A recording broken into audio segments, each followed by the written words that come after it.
Hello everyone, आपका हमारे YouTube channel पर स्वागत है। तो आज इस वीडियो में हम बीए प्रोग्राम 6th सेमेस्टर का आपका जो सब्जेक्ट है हिस्ट्री मेजर का, हिस्ट्री ऑफ यूरोप 1870 टू 1945, इसकी यूनिट 3 के थर्ड टॉपिक को करने वाले इस वीडियो में। तो यूनिट 3 का जो आपका थर्ड टॉपिक है वो है स्पेनिश सिविल वॉर, मतलब स्पेनिश गृह युद्ध या स्पेन का गृह युद्ध। तो इस वीडियो में हम जानेंगे स्पेन में गृह युद्ध क्यों हुआ, इसके क्या कारण थे, एंड गृह युद्ध कब और कैसे ख़त्म हुआ स्पेन में। तो आइए स्टार्ट करते हैं। अगर आपके पास भी हिस्ट्री मेजर में history of Europe 1870 to 1945 subject है तो वीडियो को कंप्लीट देखिएगा, क्योंकि ये वीडियो काफ़ी इंपॉर्टेंट होने वाली है आप सभी के लिए एग्जाम पर्सपेक्टिव से भी। तो आइए स्टार्ट करते हैं। बिफोर स्टार्टिंग, अगर आपने अब तक हमारे चैनल को सब्सक्राइब नहीं किया है तो कर लीजिए, ताकि आने वाली हर वीडियो की अपडेट भी आपको टाइम से मिलती रहे। तो आइए स्टार्ट करते हैं।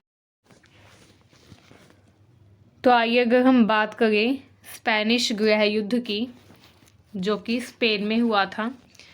एंड गृह युद्ध का मतलब होता है वो युद्ध जो कि देश के अंदर देश के लोगों के द्वारा आपस में किया जाता है। ठीक है, ये जो युद्ध है ये ज़रूरी नहीं है सशस्त्र ही हो सकता है कि वैचारिक युद्ध हो, विचारों का युद्ध हो, जो कि देश के लोगों के बीच में आपस में मतभेद पैदा करता हो। ठीक है, तो स्पेनिश गृह युद्ध जो था ये 1936 से 1939 तक हुआ। स्पेन में एक प्रमुख संघर्ष था जिसमें एक और फांसीवादी ताकतें थी तथा दूसरी ओर लोकतांत्रिक व समाजवादी शक्तियाँ थी जो कि आपस में भिड़ गई। मतलब ये एक वैचारिक युद्ध था, फांसीवादी ताकत तथा लोकतांत्रिक व समाजवादी शक्तियों के बीच का। ठीक है, कुछ लोग थे स्पेन में जो कि फांसीवाद के समर्थन में थे। वो चाहते थे कि एक व्यक्ति या एक दल के हाथों में सारी शक्तियाँ होनी चाहिए, व्यक्तिगत स्वतंत्रता नहीं होनी चाहिए, प्रेस पर प्रतिबंध होना चाहिए। तथा एक तरफ वो लोग थे जो कि लोकतांत्रिक व समाजवादी व्यवस्था के पक्ष में थे।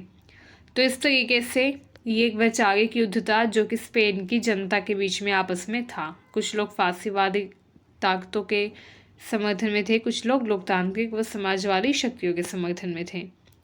इस युद्ध ने न केवल स्पेन बल्कि यूरोप व पूरी दुनिया की राजनीति को प्रभावित किया। इस युद्ध को एक प्रकार की परीक्षण भूमि भी कहा गया या माना गया, क्योंकि इस युद्ध में नाजी जर्मनी व फांसीवादी इटली ने स्पेन के राष्ट्रवादी जो थे, मतलब नेशनलिस्ट जो थे, उनका समर्थन किया, जबकि सोवियत संघ तथा विभिन्न अंतर्राष्ट्रीय स्वयं सेवकों ने लोकप्रिय मोर्चा का समर्थन किया। तो आइए जानते हैं स्पेनिश गृह युद्ध क्या था विस्तार से। तो देखिए, अगर हम बात करें स्पेनिश गृह युद्ध की, ये 1936 से 1939 तक चला था तथा यह रिपब्लिकन व नेशनलिस्ट लोगों के बीच में हुआ। ये जो स्पेनिश गृह युद्ध था ये गणराज्यवादियों तथा राष्ट्रवादियों के बीच में हुआ था। एक तरफ वामपंथी लोग थे जो कि लोकतंत्र व समाजवाद का समर्थन कर रहे थे, दूसरी ओर दक्षिणपंथी थे जो कि पारंपरिक सत्ता तथा फांसीवाद का समर्थन कर रहे थे। तो इस तरीके से ये जो युद्ध था ये एक वैचारिक युद्ध था वामपंथी व दक्षिणपंथी लोगों के बीच का। ठीक है, वामपंथी वो लोग थे जो कि गणराज्यवादी, समाजवादी, कम्युनिस्ट तथा लोकतंत्र व समाजवादी व्यवस्था के पक्ष में थे। दक्षिणपंथी वो लोग थे जो कि राष्ट्रवादी, फांसीवादी, चर्च समर्थक तथा पारंपरिक सत्ता व फांसीवाद का समर्थन कर रहे थे। ठीक है, इस युद्ध में जर्मनी व इटली ने राष्ट्रवादियों की मदद की, जबकि सोवियत संघ व अंतर्राष्ट्रीय ब्रिगेड ने गणराज्यवादियों का समर्थन किया। ठीक है, फांसीवादियों का समर्थन कौन कर रहे थे? जर्मनी व इटली। तथा समाजवादियों का समर्थन कौन कर रहे थे? सोवियत संघ। अंततः 1939 में फ्रांसिस्को फ्रांको की राष्ट्रवादी सेना विजयी हुई तथा उन्होंने तानाशाही शासन यहाँ पर स्थापित किया। आइए एक बार हम पृष्ठभूमि देख लेते हैं स्पेनिश सिविल वॉर की। तो अगर हम बात करें इसकी पृष्ठभूमि की, तो इसके लिए पहले हमें स्पेन का राजनीतिक इतिहास पता होना चाहिए। 19वीं सदी में स्पेन जो था वो राजनीतिक रूप से बहुत ज़्यादा अस्थिर था। राजशाही तथा लोकतांत्रिक विचारधारा के बीच में लगातार संघर्ष हो रहा था। कुछ लोग राजशाही के पक्ष में थे, कुछ लोग लोकतांत्रिक विचारधारा के पक्ष में थे। कुछ लोग मानते थे कि राजशाही व्यवस्था बेहतर है, फासीवादी व्यवस्था बेहतर है। कुछ लोग मानते थे कि लोकतांत्रिक व्यवस्था बेहतर है। तो इस तरीके से 19वीं सदी में स्पेन जो था वहाँ पर अस्थिरता चल गई थी। राजशाही व लोकतांत्रिक विचारधारा के बीच में संघर्ष चल रहा था। 1931 में स्पेन में गणराज्य की स्थापना हुई, जिससे राजशाही का अंत हुआ। इस समय स्पेन में सोशलिस्ट, कम्युनिस्ट तथा उदारवादी विचारधाराओं का भी प्रभाव बढ़ना शुरू हो गया। स्पेन में श्रमिक वर्ग की स्थिति बहुत ज़्यादा खराब थी तथा कृषि क्षेत्र में कई समस्या थी। इसकी वजह से किसान भी निराश थे, मजदूर भी निराश थे। मजदूर जो थे वो अपने लिए बेहतर कार्य व्यवस्था की मांग कर रहे थे। मजदूर अपने लिए बेहतर वेतन तथा कार्य व्यवस्था की मांग कर रहे थे, अपने अधिकारों की मांग कर रहे थे। ठीक है, क्योंकि श्रमिक वर्ग की जो स्थिति वो थी, श्रमिक वर्ग की जो स्थिति थी, कंडीशन थी, वो वाकई बहुत ज़्यादा ख़राब थी। एंड सैन्य वर्ग जो था वो भी गणराज्य के खिलाफ था। जो सैन्य वर्ग था वो एक स्थिर तानाशाही व्यवस्था चाहता था। तो इस तरीके से कुछ लोग थे जो कि लोकतंत्र के फेवर में थे, कुछ लोग राजशाही चाहते थे, तानाशाही चाहते थे। इस तरीके से स्पेन में जो जनता थी उनके बीच में मतभेद शुरू हुआ। स्पेन में समाज दो भागों में बट गया, वामपंथी तथा दक्षिणपंथी। वामपंथी गुट जो था उसको उदारवादी भी कहा जाता था। ये लोकतंत्र, समाजवाद व श्रमिक अधिकारों का समर्थन करते थे, जबकि जो दक्षिणपंथी गुट के लोग थे वो रूढ़िवादी थे तथा वो चर्च, सेना, जमींदार इन सब के समर्थन में थे। ठीक है, एंड वो फासीवादी व्यवस्था, तानाशाही इन सब का समर्थन करते थे। इस तरीके से उदारवादी व रूढ़िवादी लोगों के बीच में, वामपंथी तथा दक्षिणपंथी गुट के बीच में लगातार वैचारिक टकराव वहाँ पर चल रहा था। स्पेन में सैन्य व कैथोलिक चर्च की भी बहुत बड़ी भूमिका थी सिविल वॉर में, मतलब गृह युद्ध में। चर्च धार्मिक व राजनीतिक मामलों में प्रभावी था तथा सैन्य वर्ग का अधिकांश हिस्सा राजशाही व तानाशाही व्यवस्था का समर्थन करता था। ठीक है, इस प्रभाव के कारण स्पेन में बहुत मजबूत लोकतांत्रिक आंदोलन नहीं बन सका, क्योंकि जो सैन्य वर्ग था वही तानाशाही चाहता था। किसी भी देश में आप देखिएगा, जब भी युद्ध होता है या फिर विद्रोह होता है लोगों के द्वारा सरकार के खिलाफ, तो उस विद्रोह में सबसे बड़ी भूमिका सिपाहियों की रहती है। अगर सिपाही सरकार के विरुद्ध विद्रोह नहीं करते हैं तो बहुत मुश्किल हो जाता है उस सरकार को बदल पाना। ठीक है, अगर किसी भी देश में सरकार बदली है, लोगों ने सरकार के खिलाफ विद्रोह किया है एंड सरकार बदल पाई है, तो इसका मतलब ये है कि वहाँ पर सैन्य वर्ग ने भी लोगों का साथ दिया होगा सरकार को हटाने में तथा बदलने में।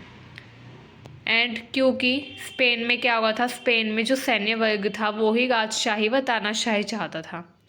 ठीक है, एंड अगर सैन्य वर्ग ही तानाशाही चाहेगा तो लोकतांत्रिक व्यवस्था वहाँ पर आ ही नहीं सकती, क्योंकि सैन्य वर्ग जो है वो किसके फेवर में है, तानाशाही के फेवर में है। ठीक है, यही वहाँ पर हुआ। स्पेन में मजबूत लोकतांत्रिक आंदोलन नहीं बन सका तथा समाजवादी, कम्युनिस्ट व उदारवादी विचारधाराएं आपस में लड़ती रही।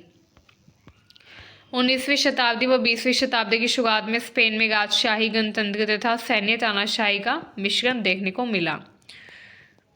1920 से 1930 तक स्पेन में तानाशाह जनरल प्राइमो डी गेवेरा का शासन रहा एंड 1931 में राजशाही वहाँ पर समाप्त हो गई तथा द्वितीय स्पेनिश गणराज्य की स्थापना हुई। ठीक है, जो कि लोकतांत्रिक था। उसके बाद 1931 से 1936 में गणराज्यवादी सरकार बनी। ठीक है, जो 1931 का टाइम था उसमें स्पेन में एक गणराज्यवादी सरकार बनी जो कि लोकतांत्रिक थी, जिसने चर्च व सेना की शक्ति को कम करने की कोशिश की एंड इसका विरोध चर्च व सेना ने किया। 1933 में दक्षिणपंथी पार्टियां सत्ता में आई जिन्होंने सुधारों को पलट दिया एंड 1936 में वामपंथी दलों ने लोकप्रिय मोर्चा बनकर सत्ता हासिल की। तो इस तरीके से 1936 में वामपंथी दल जो थे उनकी ही जीत हो जाती है। इसके अलावा सेना और चर्च जो था वो भी, उनमें भी आपस में नाराज़गी थी। गणराज्यवादियों ने यानी कि लोकतंत्रवादियों ने जमींदारों की जमीन जब्त कर ली, चर्च की शक्ति घटाई, मजदूर वर्ग का समर्थन किया। किसने? लोकतंत्र के जो नेता थे उन्होंने। इससे सेना, चर्च और जमींदारों में संतोष बढ़ा तथा उन्होंने विद्रोह की योजना बनाई। आइए अब हम देखते हैं स्पेनिश गृह युद्ध के कारण क्या क्या थे। पहला कारण था राजनीतिक अस्थिरता। स्पेन में लगातार राजनीतिक अस्थिरता यानी कि पॉलिटिकल इंस्टेबिलिटी बनी हुई थी।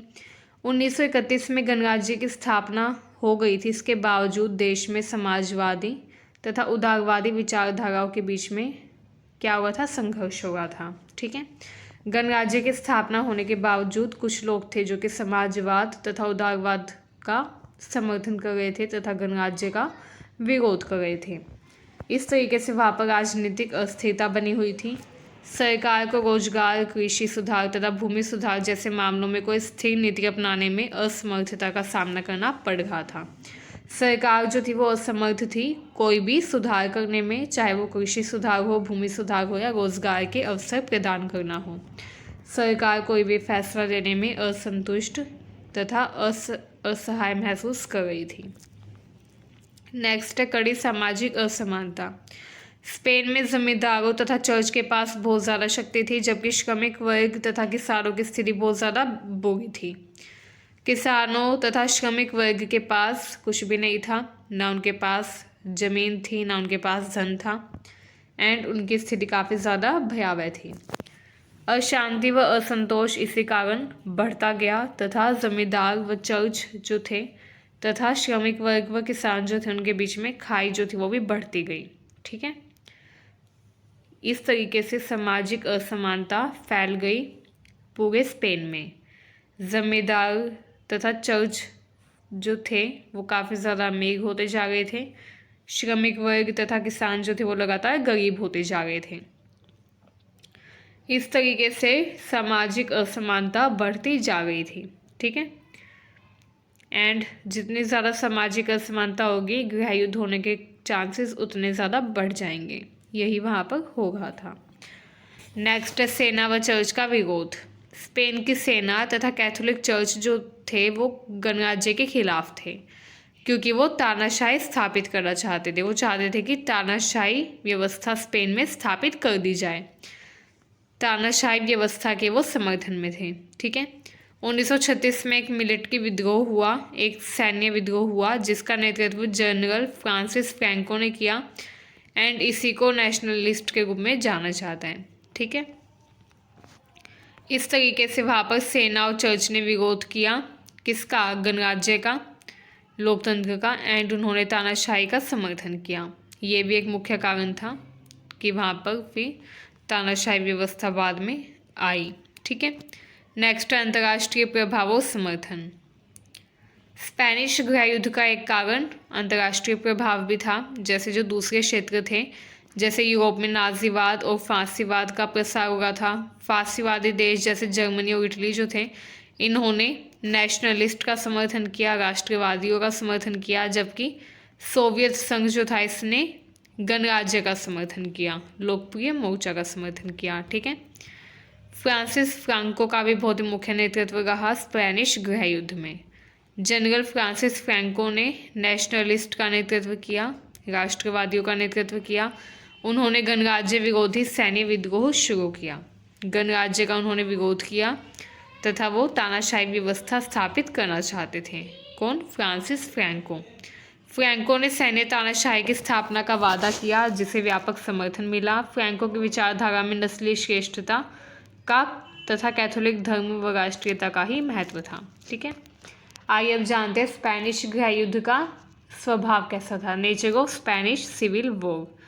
नेचर की अगर हम बात करें तो ये एक वैचारिक संघर्ष था। ये युद्ध सशस्त्र नहीं था, बल्कि सिर्फ विचारों का युद्ध था। यह युद्ध केवल एक देश की लड़ाई नहीं थी, बल्कि पूंजीवाद, समाजवाद व फांसीवाद के बीच में वैचारिक संघर्ष था।